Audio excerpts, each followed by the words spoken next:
अस्सलाम वालेकुम dear viewers. Basically इस वीडियो में हम बाइनांस फ्यूचर इंटरफेस को समझते हैं और इसके साथ साथ हम कुछ अल्पा किस्म के कंटेंट को भी डिस्कस करेंगे कि एक प्रो ट्रेडर कैसे बाइनांस फ्यूचर में या किसी भी एक्सचेंज के फ्यूचर में अपने रिस्क टू रिवार्ड रेशियो को मैनेज करता है। सो चलते हैं straight away to our future account. ठीक है, ऐसे कि आपको नज़र भी आ रहा होगा हेयर। ऑलराइट, सो इसको ओपन करते हैं। ओपन करने के बाद आपके पास बहुत सारी ऑप्शंस आ रही हैं, बट इन सारे ऑप्शंस को हमने यूज़ नहीं करना है, सिर्फ काम की चीज़ों को हमने यहाँ पे डिस्कस करना है। तो यहाँ पर थोड़ी बहुत यूटिलिटी पड़े हुए हमारे फ्यूचर अकाउंट में, और यहाँ पे हम कोशिश भी करेंगे कि अगर पॉसिबल हो सके हम एक ट्रेड को ओपन भी करेंगे। सो सबसे पहले जब आप आते हैं इस वाले इंटरफेस पे, यहाँ पर आप एक कॉइन सेलेक्ट कर दें। ठीक है, कोशिश करते रहना है कि आपने जो भी कॉइन उठाना है वो यहाँ आपने परपेचुअल में उठाना है। ठीक है, क्योंकि परपेचुअल की ट्रेड ओपन रही होती है। एक दूसरी बात कि जो कॉइन आप सेलेक्ट करते हैं सबसे पहले आपने उनकी एनालिसिस करनी है। एक या अगर आपको कहीं से सिग्नल मिलता है तो आपने वहाँ से उठाना है, और वो परपेचुअल कॉन्ट्रैक्ट में, क्वार्टरली आपने नहीं उठाना है। एक दूसरी आपके पास आते हैं यहाँ पर ये मोड, जिसे हम आइसोलेटेड या क्रॉस मार्जिन कहते हैं। कोशिश करते रहना है अपने इस मोड को क्रॉस मोड पे नहीं बल्कि आइसोलेटेड मोड पे आपने सेट करना है। क्यों? क्योंकि यहाँ पर अगर आप मान के चले $20 की ही एक ट्रेड आप ओपन करते हैं, सो इससे क्या होगा, आपका ज़्यादा से ज़्यादा नुकसान नहीं होगा। जितने आपने लगाए या जितना रिस्क आप अफोर्ड कर सकते थे वो यहाँ पे यूज़ हो जाएंगे। ठीक है, सो बहुत ही सिंपल है, यहाँ पे आना है। यहाँ पे आपके सामने दो ऑप्शन है, क्रॉस या आइसोलेटेड, तो आपने आइसोलेटेड ही कंफर्म करना है। ठीक है, उसके बाद लेवरेज अगर आप एक प्रोफेशनल ट्रेडर नहीं हो या आपको ज़्यादा ट्रेडिंग की समझ नहीं आती, अगर आपको आती भी है सो कोशिश किया करें 10x से ज़्यादा, 10 to 15x से ज़्यादा लेवरेज आपने सेट नहीं करना है। ठीक है, क्योंकि रिस्क हो सकता है। यहाँ पर लिखा भी हुआ है, ठीक है, बाइनेंस की तरफ से, आप यहाँ पे चेक भी कर सकते हैं। यहाँ पे एक वार्निंग समझे। ठीक है, कि 10x लेवरेज से अगर आप ज़्यादा की लेवरेज आप सेट करेंगे सो लिक्विडेशन का आपको खतरा हो सकता है। सो आप इनको 10 ही रख लेते हैं। ठीक है, इसके बाद हम आते हैं अपने एस वाले ऑप्शन पे, जो कि अक्सर ट्रेडर्स को समझ में नहीं आता कि यार ये एस क्या होता है। बेसिकली बहुत ही सिंपल है, अगर हम इस एस पे क्लिक करते हैं, ठीक है, एस पे क्लिक करने के बाद हमारे पास आते हैं यार सिंगल एसेट मोड और multi asset mode. Single asset mode का सिंपल मतलब ये है कि फ्यूचर अकाउंट में आपके पास अगर कोई करेंसी पड़ी हुई है तो आप उनसे फ्यूचर ट्रेड नहीं ले सकते सिवाय USD या USDT के। ठीक है, मतलब ये है कि आप एक ही करेंसी से, एक ही क्रिप्टो करेंसी से, एक ही एसेट से आप अपने फ्यूचर में लॉन्ग या शॉर्ट ओपन कर सकते हैं। मान के चले अगर आपके पास USDT है तो आप USDT यूज़ करेंगे, BTC यूज़ करेंगे, बट आप इसके अलावा अपने ओपन ट्रेड में आप इनको सपोर्ट नहीं दे सकते। ठीक है, मान के चले आपने एक ट्रेड ओपन की $20 पे, और आपका लिक्विडेशन प्राइस था $15, और आपकी टारगेट थी $25, और प्राइस नीचे चली आती है 17 के अराउंड। सो आप क्या करेंगे, आपके अकाउंट में फिर USDT या हर वो एक सिंगल कॉइन जिससे आपने लॉन्ग या शॉर्ट की पोजीशन ओपन की हो कि आप उनको सपोर्ट दे सकते हैं। अगर आपके अकाउंट में वही करेंसी ज़्यादा नहीं थी तो मतलब आप लिक्विडेट हो जाएंगे। बट मल्टी एसेट मोड में, जैसे नाम से ज़ाहिर होता है मल्टी एसेट मोड, यहाँ पे अगर आपकी एक भी पोजीशन ओपन है, मान के चले आपने USDT LTC USDT में आपने एक लॉन्ग या शॉर्ट की पोजीशन ओपन की है, तो इनको सपोर्ट देने के लिए या लिक्विडेशन को दूर करने के लिए आप कोई और कॉइन, कोई और एसेट आप यूज़ कर सकते हैं एज अ सपोर्ट। मान के चले अगर आपके पास BTC है तो BTC को आप यहाँ पे ला सकते हैं। शिब है, डॉज है, इथेरियम है, BNB है, जो भी कॉइन आपके साथ पड़ा होगा आप वहाँ पे यहाँ फ्यूचर अकाउंट में आप ट्रांसफ़र करके यहाँ इनको सपोर्ट दे सकते हैं, ठीक है। सो जैसे यूजुअली हम क्या करते हैं, हम इनके साथ बिल्कुल हैबिचुअल होते हैं सिंगल एसेट मोड के साथ, सो ज़रूरत नहीं पड़ती, ठीक है। मैं इनको ऐसे ही रहने देता हूँ। इसके बाद बैक चलते हैं। यहाँ पर आने के बाद जो मोस्ट इम्पॉर्टेंट होता है वो आपके लिए होता है, ठीक है, ये specially for Muslims funding rate, ठीक है। फंडिंग रेट ये बहुत ही इम्पोर्टेंट होता है। क्यों? क्योंकि सबसे पहले अगर अपने फ्यूचर को मेरे पिछली वीडियो में समझा होगा, जहाँ पर मैंने आप लोगों को बताया था कि अगर फंडिंग रेट 8 घंटों से बढ़ जाती है तो मतलब आप पे इंटरेस्ट आ जाता है। क्योंकि फ्यूचर बेसिकली और कुछ भी नहीं होता, दो बायर्स के दरमियान या दो लोगों के दरमियान एक कॉन्ट्रैक्ट होती है। एक कहता है कि यार मैंने यहाँ पे सेल करना है, और एक कहता है मैंने ऐसे बाय करना है। यहाँ इस बेसिस पे इन दोनों के दरमियान एक कॉन्ट्रैक्ट साइन हो जाती है। कॉन्ट्रैक्ट किस बेसिस पे साइन होते हैं कि एक बंदे ने शॉर्ट की होती है और एक ने लॉन्ग की होती है। सो उन दोनों के जो मार्जिन्स होते हैं वो एज अ कोलेटरल या एज अ ज़मानत, जिसे हम उर्दू में कहते हैं, वो वहाँ पे सेट की होती है, जिसे हम फ्यूचर ट्रेडिंग या फ्यूचर कॉन्ट्रैक्ट कहते हैं, ठीक है। बात आई समझ में? उसके बाद ये फंडिंग रेट कोशिश करते रहना है कि आपने अपनी इस ट्रेड को 8 घंटों से ज़्यादा ओपन नहीं करने, क्योंकि आप इंटरेस्ट आ जाएगी और जो भी आपकी प्रॉफिट होगी सो बिल्कुल वो आपके लिए एज हराम कंसिडर की जाएगी। बट अगर आप यही ट्रेड आप BNB में आप ओपन करते हैं, सो आप पे फंडिंग रेट कभी भी नहीं आएगी, क्योंकि बाइनांस ने खुद बताया हुआ है कि यार BNB USDT या BNB BUSD पे आप पर कोई इंटरेस्ट रेट नहीं आएगी, ठीक है। तो मतलब आप उनको 8 घंटे से ज़्यादा भी आप रन कर सकते हो, ठीक है। उसके बाद जो मैं यूज़ करता हूँ बहुत ही ज़बरदस्त फीचर है, ठीक है। यहाँ ये 3 डॉट्स के ऑप्शन पे हम चले आते हैं यहाँ पर, ठीक है। 3 डॉट बटन पे आने के बाद आपके सामने बहुत सारे ऑप्शंस होंगे, but we are going to select our preferences, ठीक है। प्रेफरेंसेस को हम ही सेलेक्ट करते हैं यहाँ से। प्रेफरेंसेस को सिलेक्ट करने के बाद यहाँ पर भी आपके सामने बहुत सारे ऑप्शन हैं, आप इनको अपनी मर्ज़ी के मुताबिक चेंज कर सकते हैं। बट यहाँ पे मैं सिर्फ एक ही सेटिंग को चेंज करने वाला हूँ, ठीक है। वो है आपका पोजीशन मोड सेटिंग। इसको मैंने क्या करना है, वन वे से एज मोड पे लाके सेट करना है। इससे फ़ायदा क्या होगा?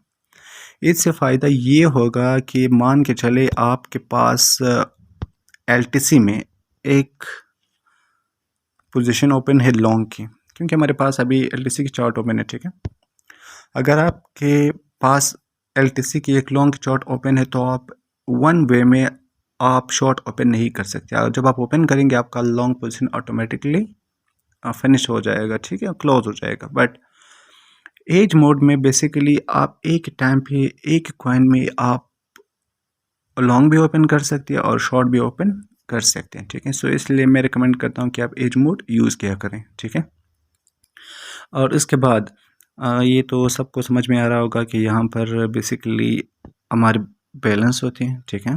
एंड यहाँ पर सबसे पहले इसके नीचे हमारे पास एक लिमिट की ऑप्शन आ जाती है। सो कोशिश करते रहना यहाँ पर आपने लिमिट ही सेट करनी है, ठीक है। ट्रेड को जो भी आपने उठाना है, चाहे फ्यूचर में या स्पॉट में, आपने लिमिट में उठाना है एक।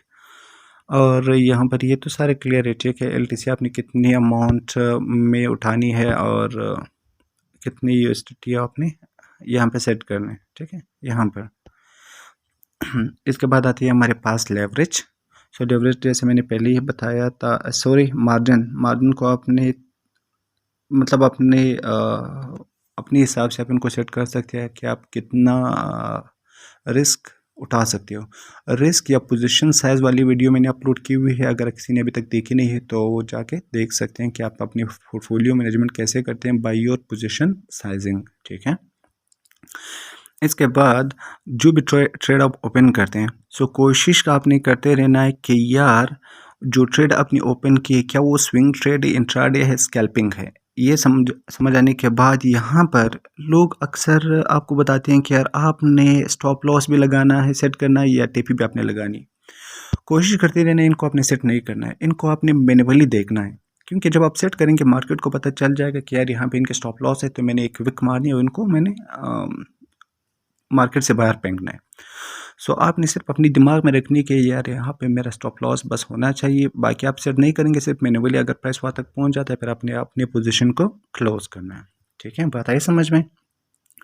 इसके बाद आप यहाँ पर आपको दिखाया गया है, ठीक है, कि यार मैक्सिमम ओपन कास्ट कितने यूएसडीटी हो रही है। ठीक है, ये देखें, बेसिकली मैं समझता हूँ कि यार यहाँ पर मैं 8% का रिस्क उठा सकता हूँ। ठीक है, सो मेरी टोटल जो यूएसडीटी यहाँ पे सर्व हो जाएंगे इस ट्रेड के लिए वो होगा 4.96, राइट। और देन इसी तरह आपकी ओपन शॉट में भी ये होता है। वन मोस्ट इम्पॉर्टेंट थिंग कि आपने क्या करना है, आपने यहाँ पे आना, यहाँ पे आपने बड़ी ऑर्डर्स को देखना है। ये तो आपको ज़्यादा ऑर्डर्स नहीं बताएंगे बट फिर भी आपको थोड़ा बहुत आइडिया दे सकता है। ठीक है, यहाँ पे आने के बाद आपने बड़ी ऑर्डर्स पे आपने सेट करना है। वन, जैसे कि आप यहाँ पे अभी देख भी सकते हैं कि हमारे पास कितने बड़े ऑर्डर्स आ गए हैं डिफरेंट। ठीक है, ये रही हमारे पास कि एलटीसी को ये लोग कितने पे बाय हैं और कितने क्वांटिटी में सेल कर रहे हैं। सो इसको आपने ज़रूर देखना होता है। इसके बाद हम चलते हैं अपने ट्रेड में। अगर हमारे पास कोई ट्रेड ओपन हो रही तो हम उनको ओपन करेंगे। सिर्फ आप लोगों को एक और कंसेप्ट क्लियर कराने के लिए हम चलते हैं अपने सबसे पहले चार्ट में। चार्ट में जैसे आप लोगों को बिल्कुल क्लियरली नज़र आ रहा है कि यार यहाँ पर हमारे पास दो स्वैप बन चुके हैं, एक डबल बॉटम भी बन चुका है। ठीक है, सो ज़्यादा चांसेस है कि हम एलटीसी को शॉर्ट कर लें। ठीक है, क्योंकि हमारे पास एक विक भी बन चुकी है और ऑलमोस्ट ये तकरीबन ऑल टाइम पे हमारे पास सिविडी जो है वो ऐसे सिर्फ इंडिकेटर एक कंफर्मेशन के लिए बिल्कुल सेल की ही सिग्नल दे रहा है। बट सबसे पहले आपने क्या करना है, प्राइस एक्शन को आपने समझना है। प्राइस एक्शन क्या कह रही है कि यार यहाँ पर प्राइस ने कोशिश की है 3-4 दफ़ा ऊपर जाने की बट फेल हो रही है, दैट मीन्स रिजेक्शन मिल रही है। So it's a clear indication कि यहाँ पर हमें शॉर्ट देखने को मिल सकता है। सो हम क्या करेंगे, बेसिकली हम जाएंगे अपने 5 to 1 मिनट में कि यार हमने एंट्री कहाँ से लेनी है। यहाँ से थोड़ा सा पुल बैक करेगा और उसके बाद हमने इसको शॉर्ट करना है। ठीक है,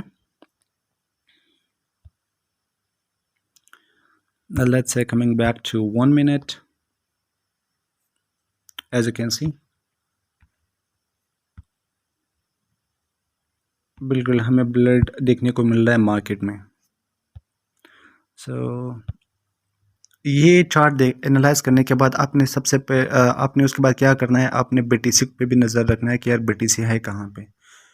क्योंकि अगर बीटीसी ऊपर जा रही है तो इसका मतलब कॉइन ऊपर जा रहे हैं, अगर बीटीसी नीचे जा रही है तो ऑलमोस्ट कॉइन डंप करते जाते हैं। बीटीसी ने भी यहाँ पे 30 मिनट्स में एक स्वैप हमें दिखाया हुआ है। ठीक है, सो इस स्वैप से हम फ़ायदा उठा सकते हैं क्योंकि यहाँ पर भी एक सिग्नल है बेरिश का। सो हम चलते हैं अगेन अपने एलटीसी में। एलटीसी में आने के बाद मैं क्या करता हूँ, यहाँ पर मैं ट्रेड ओपन करता हूँ एलटीसी में। मैं तकरीबन 10% ही में लॉस बर्दाश्त कर सकता हूँ।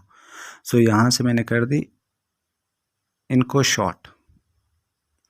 सो बिल्कुल यहाँ पे ट्रेड मेरे ख्याल से प्राइस थोड़ी सी नीचे आई हुई है। सो मैं क्या करूँगा, 8 पे मैं सेलेक्ट करता हूँ। ठीक है, 87.8 ओपन शॉर्ट। यहाँ से मेरी पोजीशन ओपन हो गई है। एक और बात जो आपने गौर से समझनी है वो ये है कि देखें हमारे पास जो लिक्विडेशन प्राइस है वो है 91, बहुत ही क्लोज है। ठीक है, तो आपने क्या करना है, अपनी आइसोलेटेड मार्जिन में आप इनके साथ यूज़ आप यहाँ पे मार्जिन आप ऐड कर सकते हैं। मान के चलिए ये प्राइस जो बिल्कुल अभी है 87.7 पे, ये आपको थोड़ा सा धोखा दे देती है, ऊपर की तरफ चली जाती है। फिर आपने क्या करना होता है, फिर आपने सिंपली ये करना होता है कि आपने भाई साहब DCA करना होता है। DCA का सिंपल मतलब क्या है, मान के चले आपने यहाँ इस वाली पॉइंट पे आपने अपनी ट्रेड ओपन की। ठीक है, इस वाले पॉइंट पे। सो अगर प्राइस ऊपर चली जाती है यहाँ पर, मान के चलिए ये आती है यहाँ 89 पे, सो फिर आपने क्या करना है कि आपकी एंट्री तो बहुत ही नीचे थी और आपकी प्राइस बहुत ऊपर आ गई है। सो अपने रिस्क को मैनेज करने के लिए आप DCA करेंगे। मतलब ये है कि 89 पे आप अगेन इनको शॉर्ट करेंगे। आप अक्सर मेंबर्स यहाँ पे कंफ्यूज होंगे कि यार इनको कैसे शॉर्ट कर सकते हैं। शॉर्ट बहुत ही सिंपल है, ठीक है। आप आएंगे यहाँ पर लिमिट में 89 और लिवरेज आप अपनी मर्ज़ी का जो भी आप करना चाहे आप सेट कर सकते हैं और यहाँ पे जो भी आप मैनेज कर सकते हैं। इससे क्या होगा बेसिकली कि जब प्राइस यहाँ पे आ जाएगी आपकी एंट्री प्राइस फिर ये 87 नहीं रहेगी, फिर ये आ जाएगी ऑलमोस्ट 88.2 यहाँ तक आ जाएगी, ठीक है। सो इसी तरह हर एक ट्रेड में जो अक्सर जो प्रोफेशनल ट्रेडर्स होते हैं वो ये DCA का मेथड अक्सर अप्लाई करते हैं। क्यों? क्योंकि एक तो इनकी एंट्री से मतलब जो वो DCA करते रहते हैं वो क्या करते हैं अपने उनके रिस्क जो होती है वो भी थोड़ी बहुत मैनेज हो जाती हैं, ठीक है। और उनकी जो एंट्री पॉइंट होती है वो उनके फेवर में चली जाती है। सो DCA अपने करते रहना है। इनसे आपका ज़्यादा से ज़्यादा प्रॉफिट होगा और लॉस बहुत कम से कम होगा। उम्मीद करता हूँ कि यार आज की वीडियो आपको समझ आई होगी कि आज बेसिकली हमने 3-4 की फैक्टर्स की बात की। Leverage, isolated margin, DCA and hedge mode, ठीक है। और मोस्टली बीइंग अ मुस्लिम कोशिश किया करें कि इस फंडिंग रेट का अपने ख्याल करते रहना है और कोशिश किया करें यार BNB पे अपनी एनालिसिस किया करें, ठीक है। क्योंकि अगर प्राइस लेट्स से थोड़ी सी डिले भी कर जाती हैं सो आप परेशान नहीं होंगे। सो मिलते हैं आप लोगों से नेक्स्ट वीडियो में। तब तक के लिए अपना बहुत सारा ख्याल रखिएगा। अल्लाह हाफ़िज़।